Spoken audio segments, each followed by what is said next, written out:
রাজশাহীর সুলতানগঞ্জ নৌবন্দর পরীক্ষামূলকভাবে চালুর পর থেকে কার্যক্রম বন্ধ রয়েছে।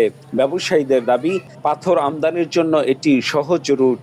এতে যাতায়াত খরচ প্রায় অর্ধেক কম লাগবে, পাশাপাশি সময়ও লাগবে কম।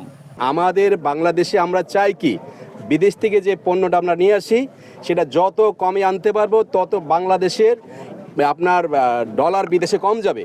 এটা বাংলাদেশের লাভ, জনগণের লাভ, সবার লাভ, আমাদের লাভ। আমাদের রাজশাহী যে এটা হয়, আমাদের অনেক বেকার ভাইদের কর্মস্থান হবে, এই এলাকা চেহারা চেঞ্জ হয়ে যাবে, এখানে একটা ইনকামের স্থান তৈরি হবে।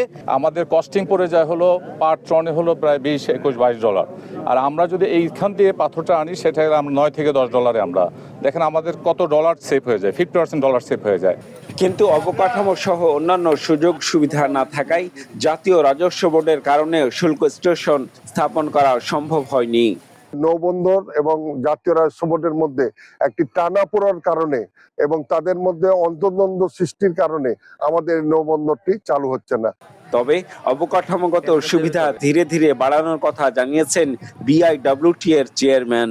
আমরা পরীক্ষামূলক চালু করেছি, যেখানে ড্রেজিং এর দরকার হয় সেখানে ড্রেজিং করবো, ভবিষ্যতে প্রয়োজন হলে শুকনো মৌসুমে যদি প্রয়োজন হয়, বর্ষা মৌসুমে এখানে কোনো সমস্যা নেই। নানা সংকটে আদৌ নৌবন্দর চালু করা সম্ভব হবে কিনা তা যাচাইয়ে শুক্রবার সুলতানগঞ্জ পরিদর্শন করেন নৌ পরিবহন উপদেষ্টা। এ সময় তিনি স্থানীয়দের সাথেও মতবিনিময় করেন। জানান, বিদ্যমান পরিস্থিতিতে নৌবন্দর চালু করা কঠিন। অনেকগুলো ইমপ্লিকেশন আছে, এই রাস্তাকে বানাবে, এখানে পোর্ট অথরিটি কি করবে, কাস্টমস কি করবে, অন্যরা কি করবে।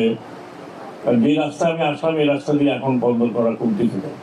গত বছর পরীক্ষামূলক চালুর পর মাত্র 4 দিনের মাথায় নাব্য সংকটে আমদানি রপ্তানি বন্ধ হয়ে যায়। তবে বর্ষা মৌসুমে পদ্মায় নাব্য থাকলেও শুল্ক স্টেশন না থাকায় নৌবন্দর চালু করতে পারছে না BIWTA. Ziaul Gani Selim, star news, Rajshahi.